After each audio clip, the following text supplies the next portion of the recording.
Here comes a new challenger!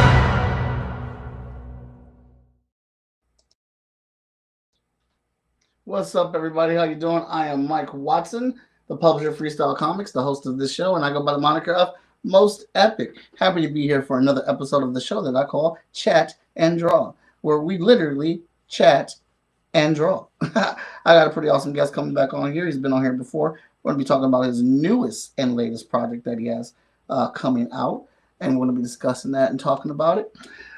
Running a little bit behind because, as you know, was perfect part of tradition here on Chat and Draw is technical issues, and I apologize for that. But we're gonna bob and weave as best as we can to get through this and make this happen. All right, I don't need that promotion up there, but take time to realize and understand we are sponsored by Clip Studio. Clip Studio is an awesome program. It's actually what I'm using to draw today. Give me back my graphics. There we go. Go ahead and scan this QR code right there. Give it a run. Give it a hoot and holler, and you get to try out Clip Studio for 90 days. See if it's something that you would like and want to partake in. I guarantee you it is. I've been using it ever since I started. All right, and we're doing really great on our Kickstarter currently at fsknow.com. Please go over and go check out that Kickstarter. We're about $700 away from our goal. We're $700 away from our goal. We got 8 days left on there. So any help, any sharing, any conversation, any of that stuff to help us get to our goal for the 15th issue of Hot Shot. 15th chapter of Hot Shot would be much appreciated. One of the longest running indie comic books around. So go check that out at FSK Go or scan that with your phones and go give us a pledge, give us a share or a conversation online. Any type of help talking about this and letting other people know about it would be much appreciated. My first comic book convention next month. I always get this mixed up. Anime Columbus. Anime Columbus is my first one. And then I'll be at Anime Columbus with GalaxyCon, which is going to be great, super fun. And then we will also be at Juneteenth Bash at the MOK Library on Sunday. And then that next weekend is 5-Star Comic Con at Dayton. So looking forward to all that. June is chock full of excitement. So look, that's yeah. And I sent out the email blast with the updates of everything that we have going on and where we're at. We're about to get back to the business of boom. We're about to bring out our guests and get started. Wait a second. A new opponent has interrupted the tournament.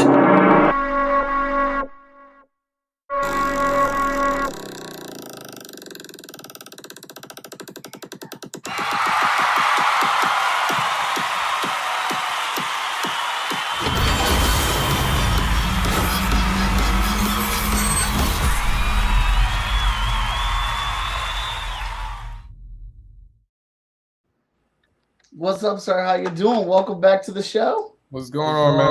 What's going on? Oh, nothing much. Huh? I got feedback going on. You got a little bit of feedback? Let me see.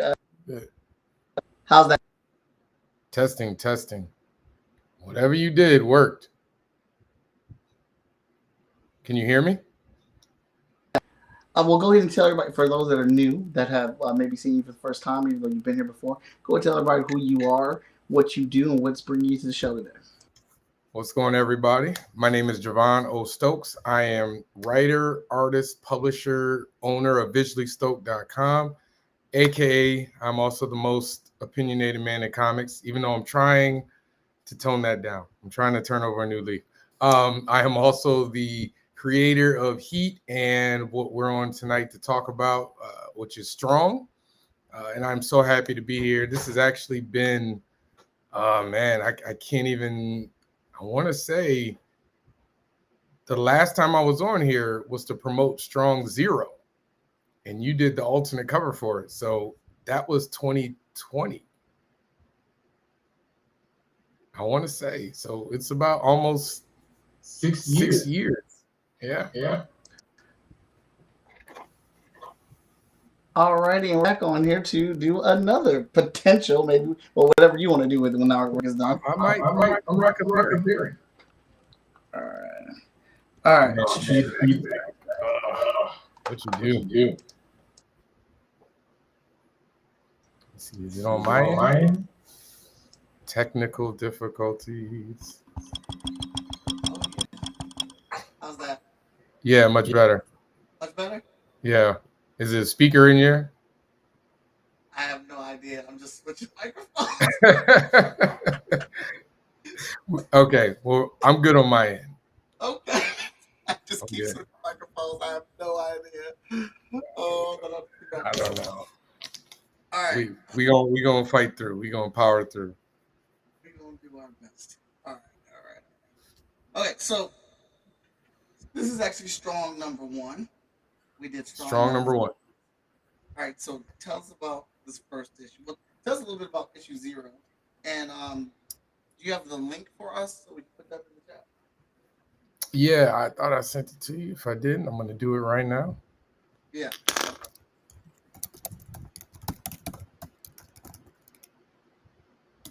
All right, I just put in the chat. All right, so for those that didn't read Strong number 0, and there's not that many of you because it sold very well, I'm gonna pat myself on the back. Worked really hard on it.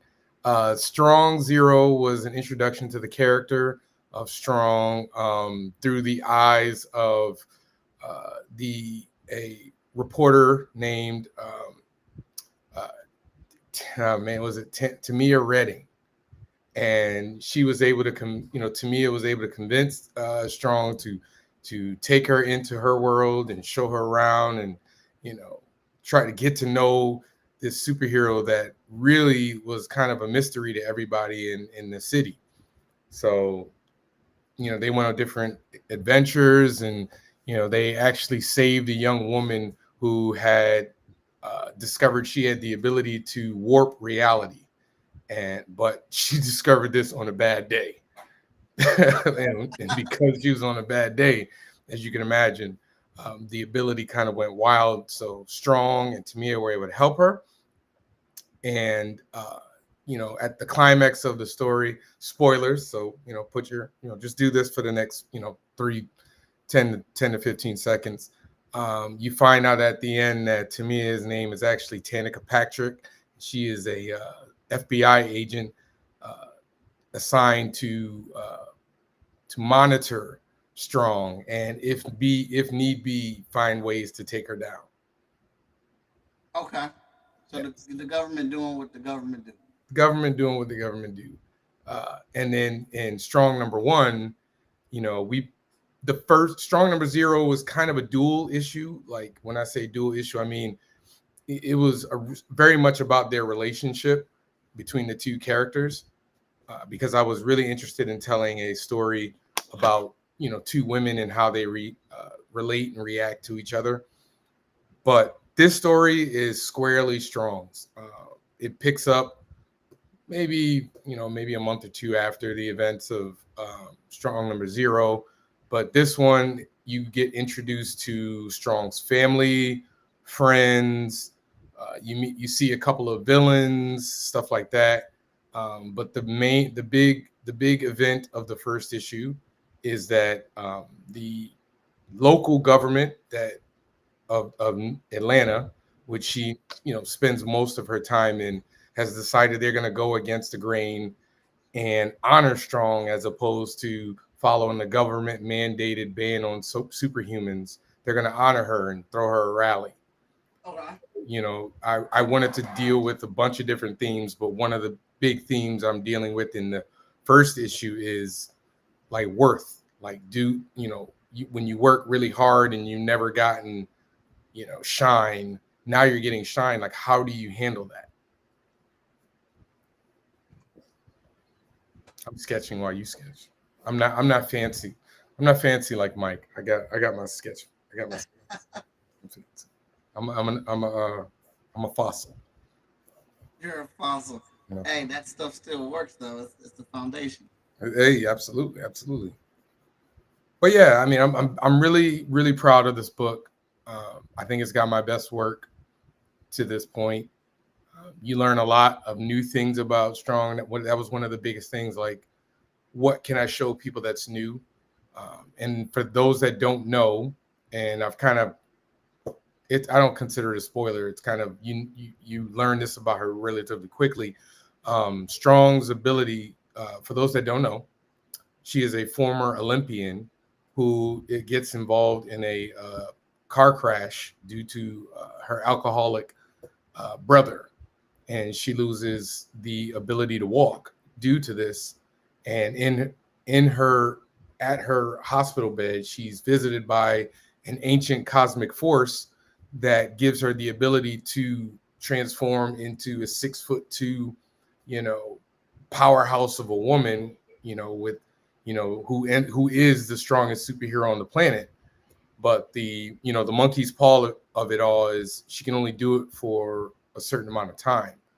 Like a Green Lantern battery, she has to recharge, and the only way she can recharge is to go back to being Kimora Simmons, which means go back to the wheelchair. Okay. So how is that? Why did you want that aspect? A lot of people would have taken her legs away from her or whatnot, but then because of the powers would have given them back. What made you think that no, she needed to still be like this? We need this. This need to be a part of her character still.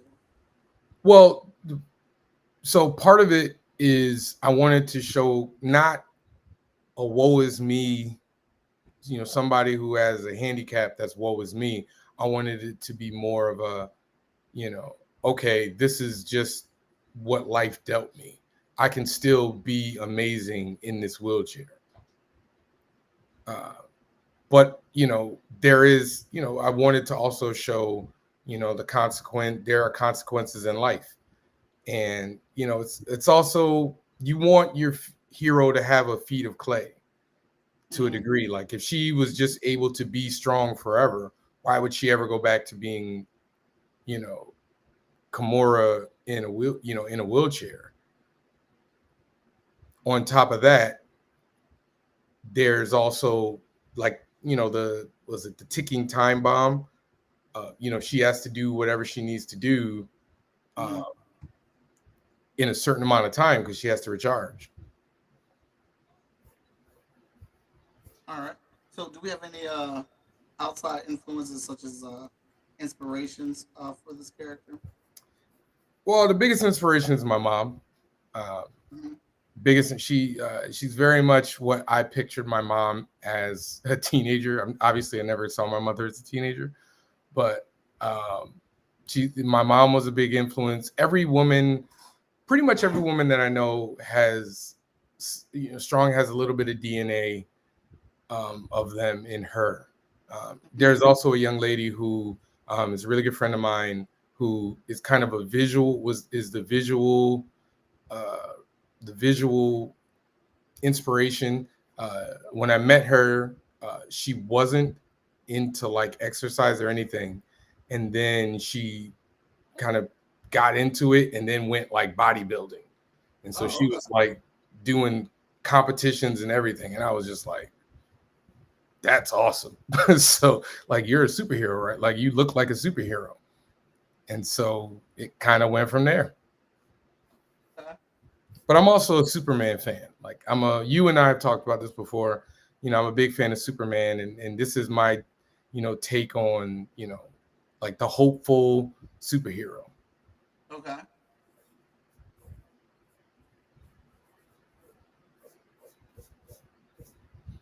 So what's the process like for you when you were making this character? How did you come up with like the story, the look, the character? Like when you knew from blank paper to costume fully designed, character developed, personality and stuff like that. Like what's that process timeline for you? That's that's tough. Originally, Strong started out as another character. I've told this story before, but she was originally going to be a supporting character in my other character Heat's book. She was going to be a foil for him, not a villain, but just kind of a pain in the butt. And then I kind of checked myself, and I started thinking, like, why does my first superheroine have to be a guest star in a male character's book? And I said, okay, all right, well, let's give her her own book. We're going to do a crossover, but let's give her her own book first. And from there, I didn't feel like the version of that character was enough to carry the book, or had enough of a visual appeal that I would want to keep drawing them over and over again. So I scrapped almost everything I scrapped the name, everything. Like I have it somewhere. I put it on Facebook. I can't remember a long time ago when I did it, but like there's a finished version of what the character looked like. But I scrapped all of that and decided, you know what? I'm going to start from scratch. And then I started tinkering with the idea, the phrase, the spirit is willing, but the flesh is weak, kept bouncing around in my brain. And I said, well, how can I run with that? And that's when I came up with the idea that she is the avatar for one of the Genesis powers, which is kind of a big thing in my universe. For those that haven't been reading Heat, the universe, my superhero universe, begins with the Big Bang, and the Big Bang unleashes 4 primal energies: the illumination, which Heat is the avatar of, the Ebon, which his villain, the Black Flame, is the avatar of. There's the Solid, which I haven't introduced that yet, and then there's the Essence, which is Strong, which is her avatar. Each of these primal forces is the genesis of, like, illumination is the genesis of all light. The Ebon is the genesis of all darkness. The Solid is the genesis of all physical matter, and then the Essence is the avatar of all the souls of soul. So the Genesis powers bounced around and mixed and mingled and basically created the universe that we have right now. But while they were doing all this, they're draining their energy. So when they were finished, they were basically about to die. And the only way that they could die, that they could save themselves, was to attach themselves to physical living beings. So Strong is just one in a long line of Essence avatars. So that kind of went from there. And, her personality, a lot of her personality came when I just started scripting the book. And I tend to do that. Sometimes I don't know what my characters sound like until they start talking. So I just wrote the story, and then as I was I knew the plot, but I didn't know how that person, this person was going to react to things. So they just kind of went from there. And, part of the, issue number 0, part of the conceit of that issue is Strong is a very guarded individual. She's very, she's very wary of everybody, even though she's incredibly selfless and, wants to help. She's very stubborn. So a lot of, there's a lot of, play on the concept of strength and power and in there, and, being stubborn, is kind of being tight like a fist, which is kind of a strength there. But there's also the play on the weakness of being stubborn. So stuff like that. But it was a really interesting kind of natural evolution to the story, especially considering I wrote and drew most of the book and then stopped for strong number 0. I just stopped.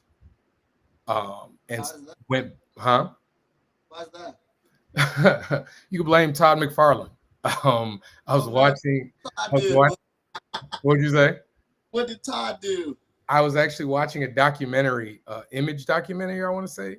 And Todd McFarlane was talking about how he wanted to, when he did Spawn, he didn't want to do like the rest of the Image guys did and make like 1 billion books. He wanted to do Spawn and make Spawn the best Spawn it could be. And while I was doing Strong, I was like, yeah, because I had only done Strong because I felt burned out, no pun intended, on Heat. So I was like, well, let me do something different.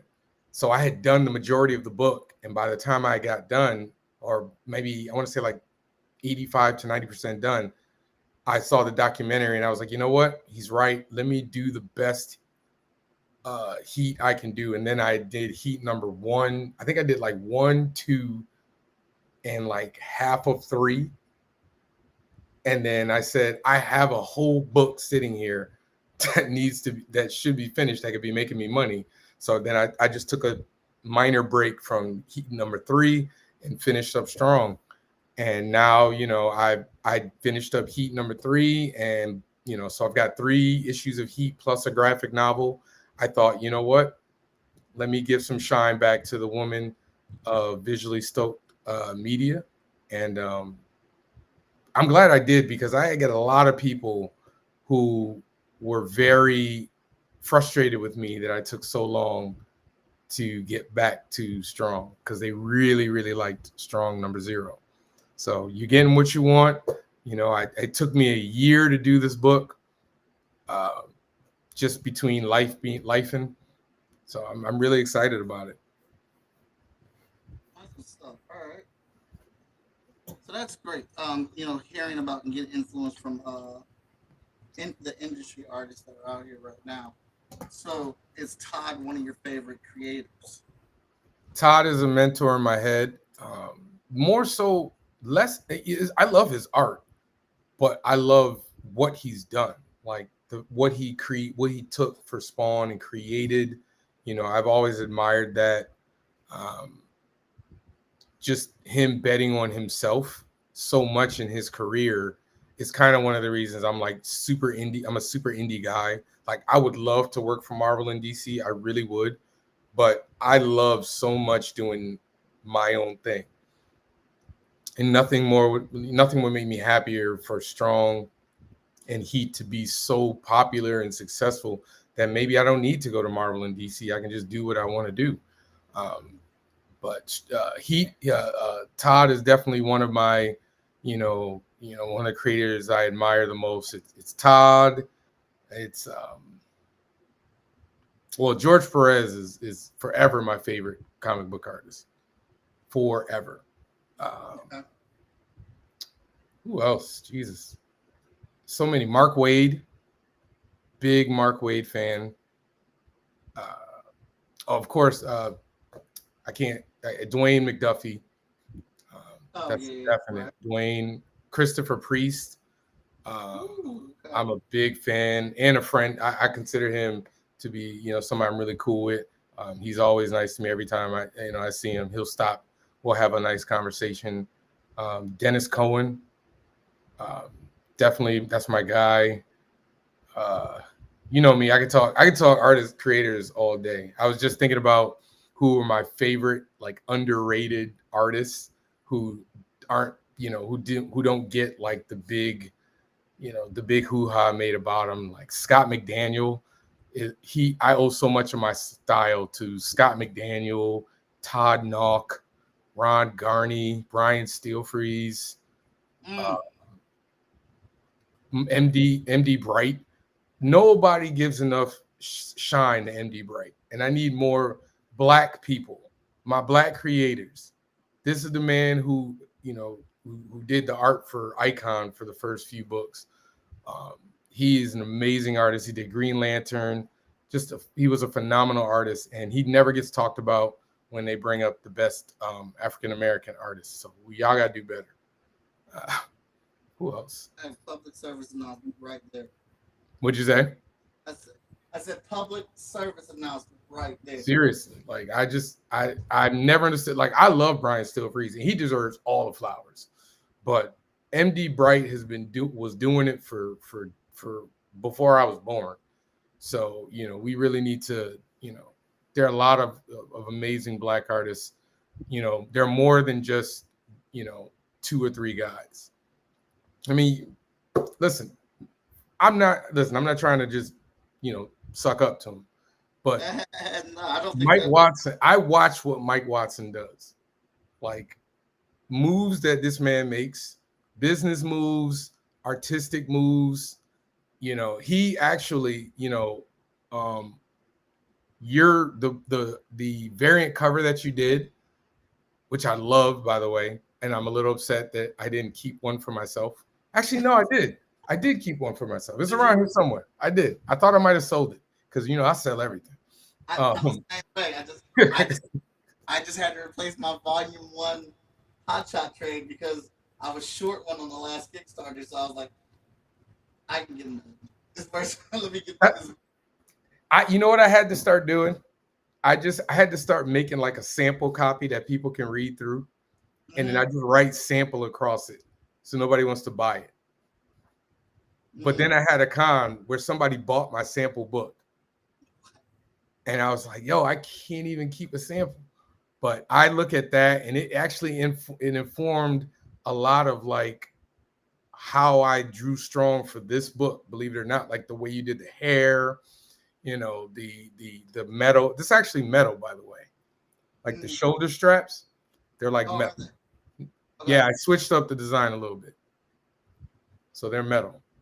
All right. Yeah. But you just didn't like the fullness in the lips, like all that stuff. Like you're just an amazing artist. You know, I watch this show whenever I can, when I'm able to. But there's a lot of people out there for inspiration, writing and drawing wise. Well, I appreciate that, man. Thank you very much. I enjoy drawing people's characters. I like probably my favorite part is just, you know, being here and talking to y'all while I'm drawing a character. I feel like it gives me a superpower. Oh, like, let's hearing like y'all's passion and y'all's drive, and y'all, you know, just determination when y'all making these characters and like what we went through to make them. While I'm trying to bring the character to life, I feel like it's an electricity that's coming in, and like this is my Dr. Frankenstein table, and we're like, it's alive by the end of the show. You know, I admire you being able to do this because I don't think I have the way I draw. It's so ugly to me. And I don't mean what I'm doing. I mean my process. Like, I don't like people watching me draw. Okay. I hate it. And I do like these I do these, like, I call them stand-up commissions at con, where I have like a little, you know, it's about this big. It's about a card this big. Okay. And so like I'll do like a headshot of a character, but I do it standing up so I can keep selling. So like I'm talking to people like, hey, you know, yeah. So and I remember I had a customer who commissioned me to do one, and they didn't mean to do it, but they stood there and like waited for me to be done because they were done looking around at the store that I was doing the signing at. So they were just kind of like waiting for their work. And I'm just like looking up every 2 seconds, like they're still looking at me. Like okay. Like I just felt so awkward. But I wish I could do this. Like, I mean, I need to take your advice and do more digital work, but, you know. Well, it takes the right I think it takes the right situation, because I may have not been the right person to talk to about doing it. Because like my adoptive comic book father, Daryl Banks, but always tell me to get Clip Studio. He's like, you need to get Clip Studio, Watson. You need to get it. It's an incredible program, and the way you draw, you can do some really good things with it. And I always said, yeah, I'll check it out there. I'll check it out. And but one weekend, I was out. We were out at a show, and we were sharing a room with another fellow artist. And they were sitting down on their iPad drawing. I was like, well, I'm going to work on my comic pages. And so I'm looking around the room and I'm like, where's your tool? Your fucking pencils, rulers, your erasers, your drawing table. Where's all that? Where's all that at? And he just pulls up the iPad and starts drawing. And I'm looking at the page. And I'm like, man, this looks really good. I'm looking at the page. I'm like, wait. Is this the comic? Your comic book that I read, that I buy from you? And he's like, yeah. I'm just working on the pages here. I'm like, I really thought you were drawing this shit like traditionally. You're getting that drawing and that type of line work out of an iPad. And he's like, oh yeah, absolutely. And he pulled it out and showed me what he was doing and his layers. And then like he let me draw on it a little bit. And I was like, oh my God, what am I doing? What have I been doing this whole time? Now I still think like, there's still things I can do better, as traditionally. I'm still learning on here, but for right now, for what I need to do and the time constraints and trying to get my books out, like this is exactly what I needed. So I've dipped my toe in it. If you read Heat number 3, there's at least maybe I want to say 5 to 6 panels that I drew digitally. Okay. So I dipped my toe in it. I don't think I did any digital drawings in this book. No, I did not in this book. But I want to do the next book I'm doing won't be Strong number 2. Sorry, everyone. I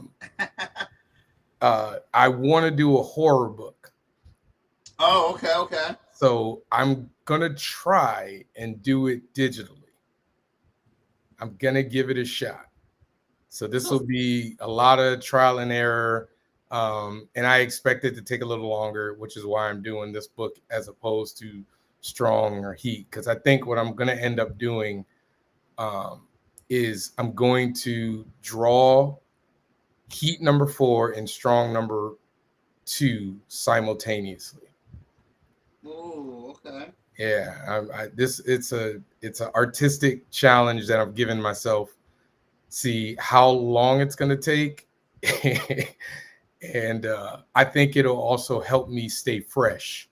Because when you can get tired. Not that I get tired of drawing my character, but it does kind of wear on you a bit. But I can bounce around, and I won't feel so like. It won't burn me out. Mm-hmm. Because, for those that don't know, making comics is really it's way more labor intensive than people give it credit for. Yeah, for sure. And creatively as well, because, when you're an artist, you understand there are days you don't feel like drawing, or days you don't think you got it, but you still got to sit down and do something. Right. And I go through that a lot. Heck, the last page of the book that I'm working on right now, I think I probably procrastinated a little bit because I'm just so tired. I'm at the end of the book. I've done a bunch of editing. I've done lettering and coloring and everything. I'm just so tired. Because you do it all. I do it all. So, it wears me out. So like by the end of a book, like I usually take like a week off. Makes sense. I usually take a week off. And when I say a week off, I don't pick up a pencil. I don't write anything. I just need a mental break before I start doing the next thing. Oh yeah. visuallystoked.com/strong. You can pre-order your copy right now. Yeah, the link is in the chat, y'all. I put the link in the chat. I am fighting. This book will be out next week. It has to be out next week. I don't care what I got to do over the next 3 days to get it done, but it's going to get done. So you're just doing a direct release? Yep, direct release. This is not a Kickstarter. When you put your money in, you're getting the book. I'm trying something a little new here. I've done it before. Just I haven't done this much like press. I don't know what you want to call it. Press run. Press run. I didn't do a press run last time.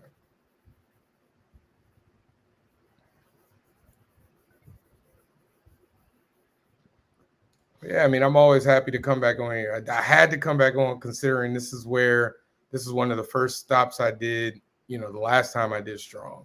And you did such an amazing job with that one. And that one was only supposed to be a Kickstarter exclusive, and it was for the most part. But I had a couple of issues left over, I believe, because you had to do a minimum print run. Yeah. And I heard Comics Wellspring got rid of their minimum print run by giving a single book on there. It went from 25 to 20. Yeah.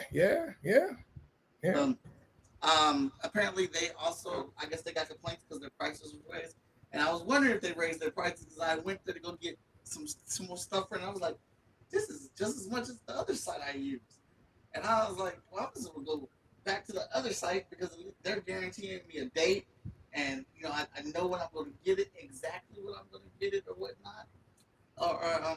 And I don't have to print a minimum. I can do at least one or whatnot. So, but I'll be happy. I'll be happy to get back on there and see what it is that they have done.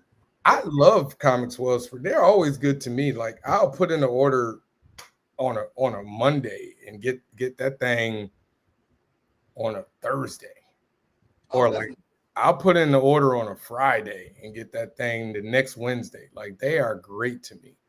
That's nice. So I communicate with them a lot.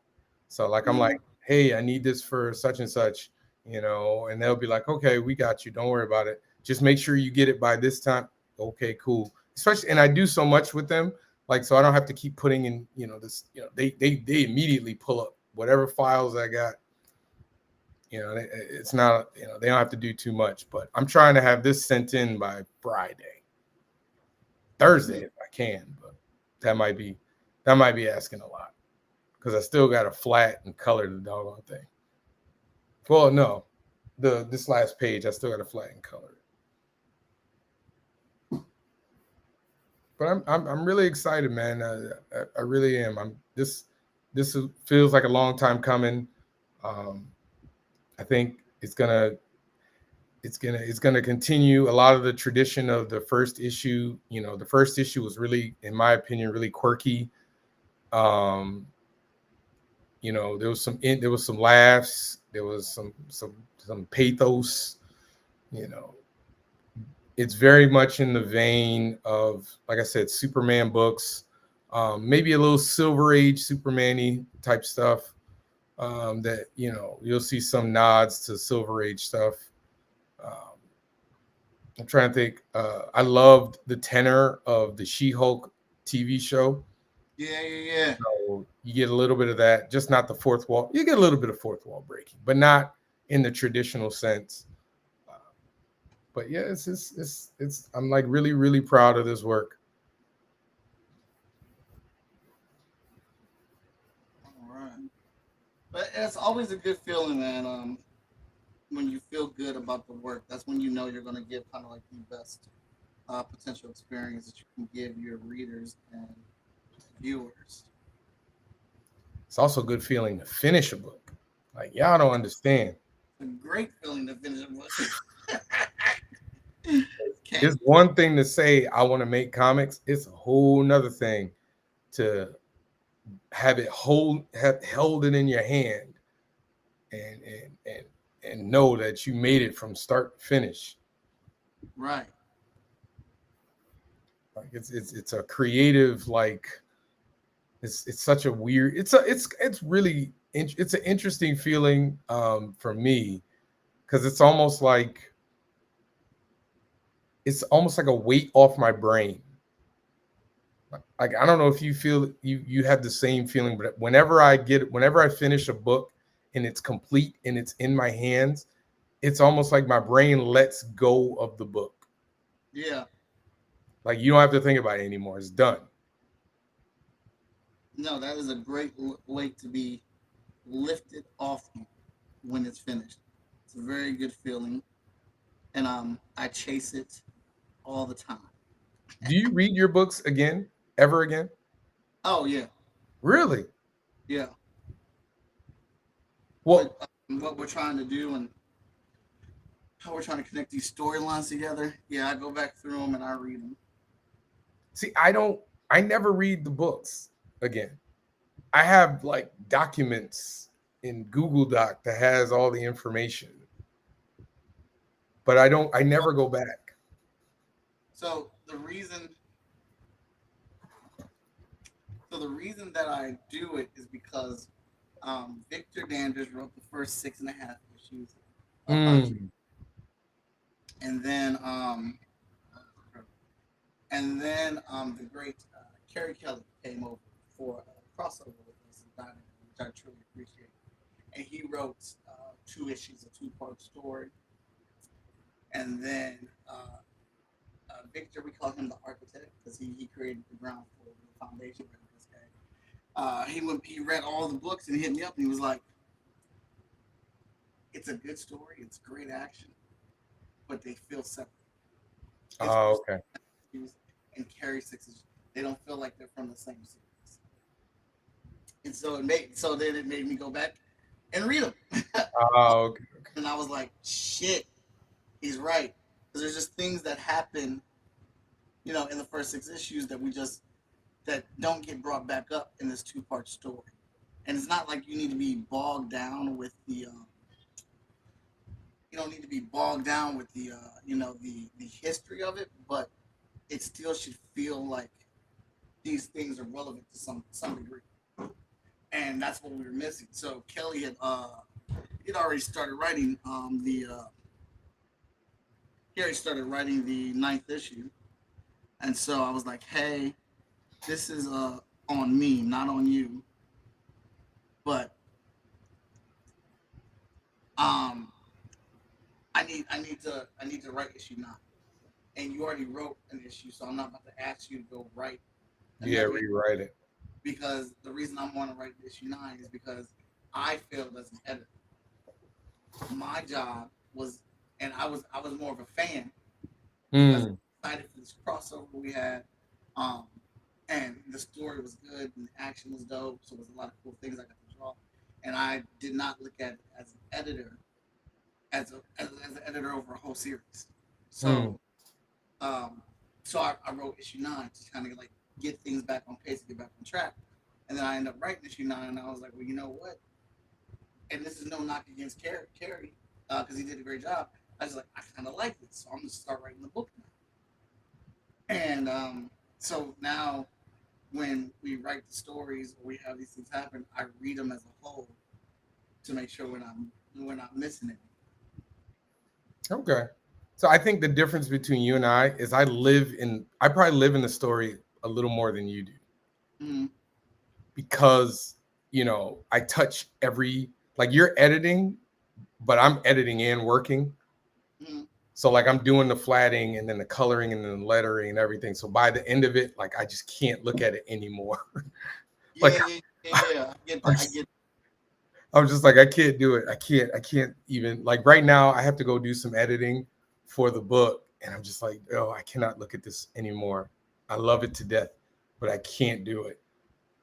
So like, it's interesting. It's interesting. I think if I was a little more disconnected from it, like, let's just say I just did the writing and the art and somebody else did all that, I'd probably go back a little bit more. But usually I think what I did have to, when I originally, like a year ago, when I went to start writing Strong Numbers 1, I think I reread Strong Number 0. Mm-hmm. I might have. I'm not sure, but I might have. This is amazing, man. Oh, thank you. Killing it. I love watching artists do their thing. Like, I'm learning while I'm watching you draw. Like, I don't think, like, to me, if you're not a real artist, if you're not learning every time you watch somebody draw, if you don't think you can't get better, like the way you do her hair, I'm like, I'm so mad at you right now. I'm so mad at you. I want to go back and redraw her hair the entire book. I like the afro. I might have to pop off this hairstyle for the next issue. I might have to. Because she has different hairstyles between strong number 0 and strong number 1. Really? Strong number 1, I had her more Farrah Fawcett type hair. Mm-hmm. And I think in strong number 1, I wanted to do more curly Afro Latina hair. Kind of, I was looking at different hairstyles. But, doing it this way, kind of emphasizing the Afro and the Afro Latina, I love it. Love it.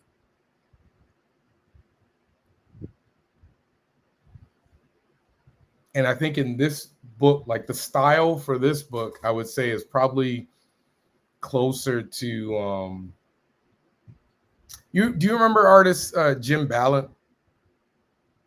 He did Catwoman in the 90s. Ooh. With the purple suit. Okay. Yeah. I don't know why. I don't know why, but I feel like I was trying to channel his because I love how he draws women. And he's a nice guy. I met him a few years ago. He's a really nice guy. We actually, I gave him my print of Catwoman, and then he gave me a print of his, and I was able to take a picture. It was a really cool moment. But I was trying to channel him.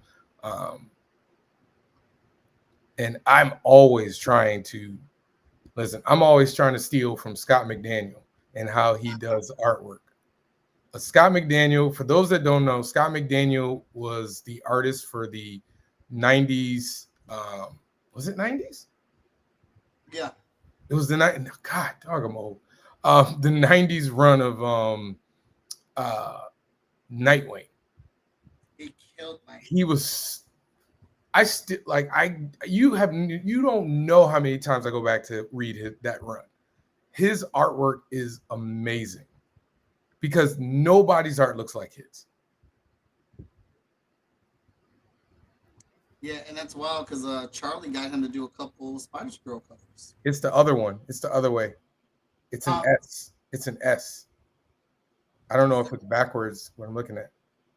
I got them overlapping wrong. Yeah. It's supposed to be an S. But yeah, I saw that. I was a little jealous. I'm not gonna lie to you. I got to meet him. I think I got to meet him one time. Yeah, I met everybody, but I'm trying to think of who I haven't met yet. Oh, the only person I didn't get to meet was no, I met George Perez. What am I talking? I'm trying to think who I haven't been able to meet. I don't know. I met Jeff Johns. Stan Lee. That's it. That's it. This is amazing. I like seeing other people do renditions of my characters. It makes me feel like I made it. Like I'm somebody. I dig it. I was very excited when I got Daryl Banks to draw Hot Shot. Oh, I'm about to bother Daryl at some point. I love Daryl. He's a cool guy, man. The fact that I'm on a first name basis with Daryl Banks, as many times as I've read them damn Green Lantern books, I love those Green Lantern books. I love his idea. He blew me away. And when I found out he was black, I was like, I'm always happy when I find out an artist I like is black. This is awesome. I dig it. I dig this. This is really good. I appreciate it, sir, very much. Like, I love the way, like, you do the metal differently than mine's, which I like.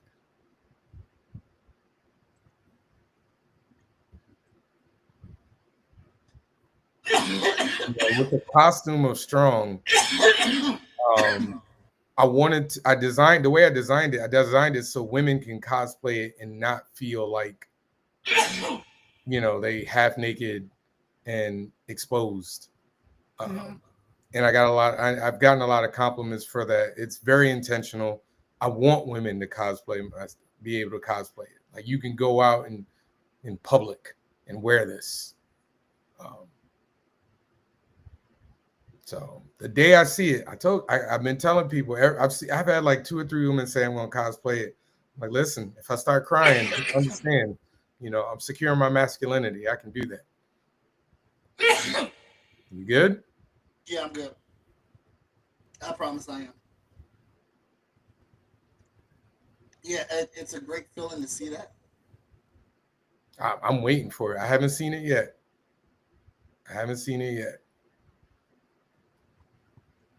But that's why I was advocating on Facebook. I don't know if you saw it. I was advocating for people to do it more often. Like, we want people, if people really want to see indie Black books legitimized a little, not legitimized, that's not the word. If you want to see them do better in the public sphere, it's on us to create quality content, but it's on the fans to show people that they love what they see. Like, show us you love it. Yeah. Yeah, they've got to add to the conversation. Yes.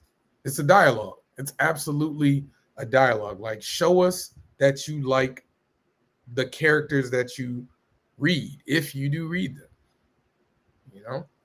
Then, if you want, the reason Invincible, one of the big reasons Invincible was able to become Invincible wasn't just because of the Walking Dead success, but the fact that you see people walking around in Invincible costumes and stuff like that. Like, fandom was loud and proud about it.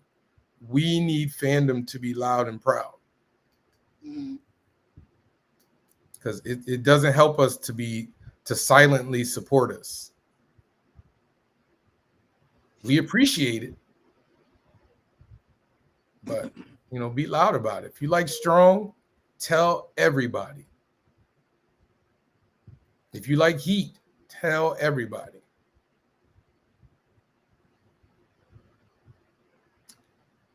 I like the way you do the spandex.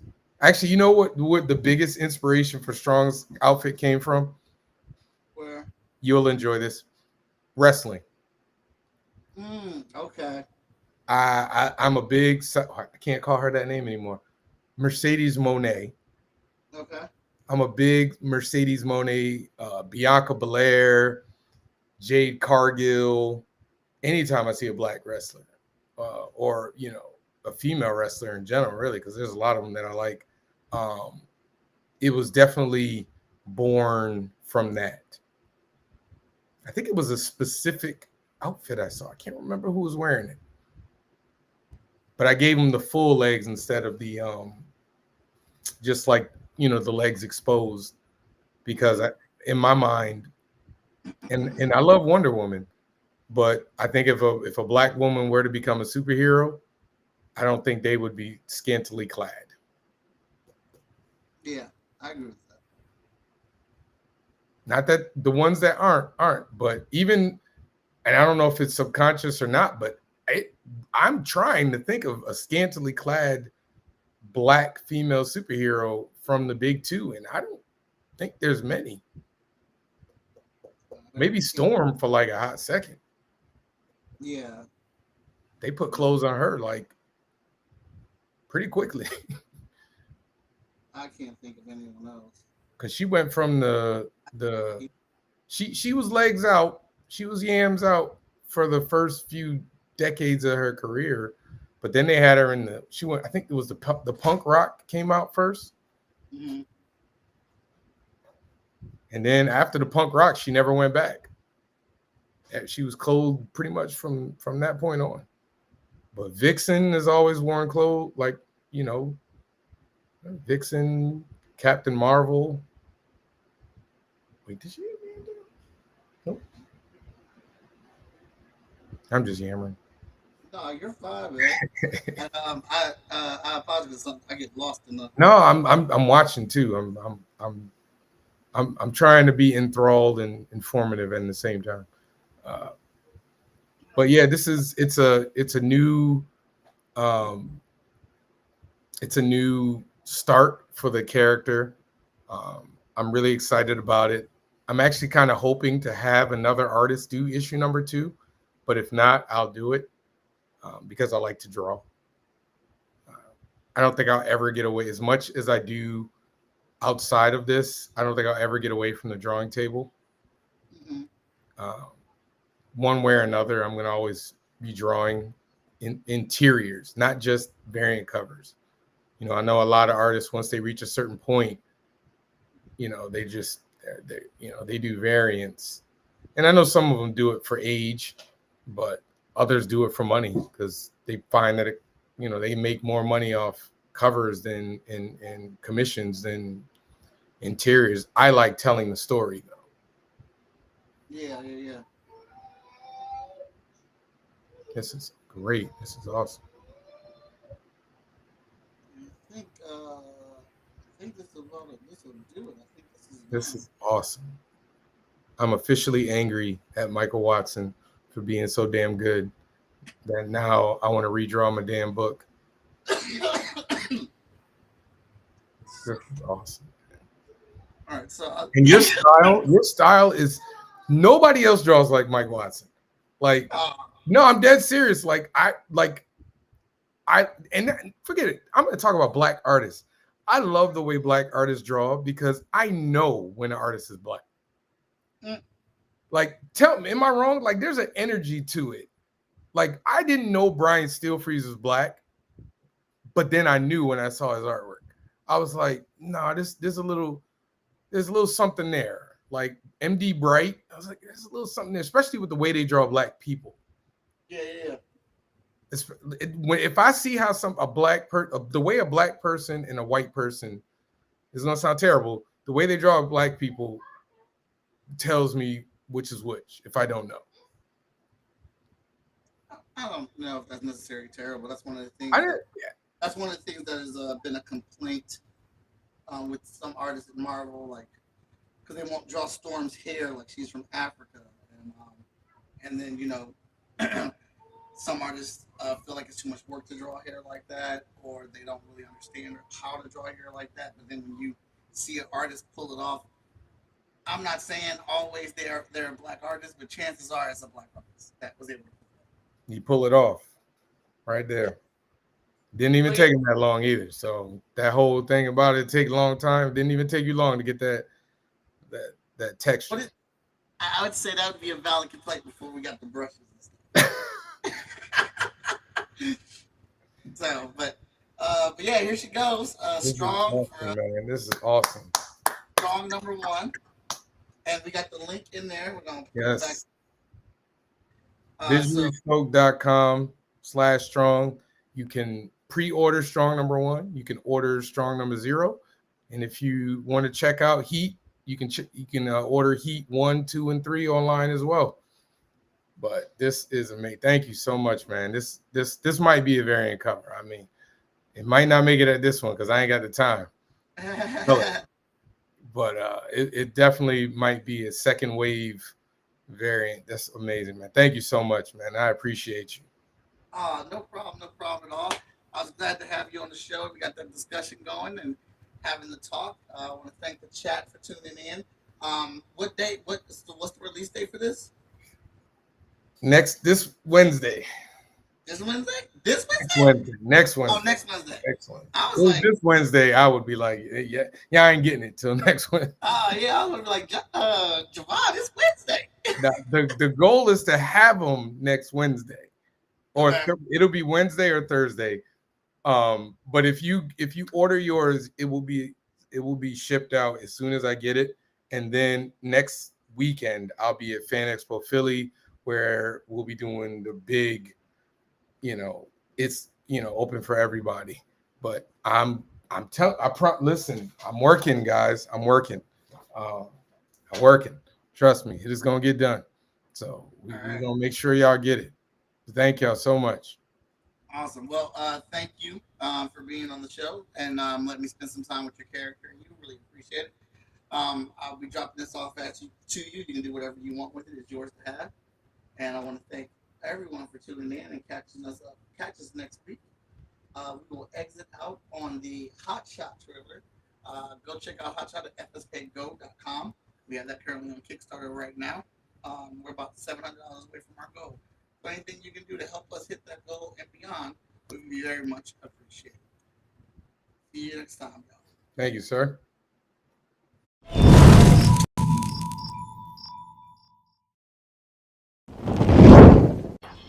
So, starting off, I'm Mike Watson, aka Hotshot.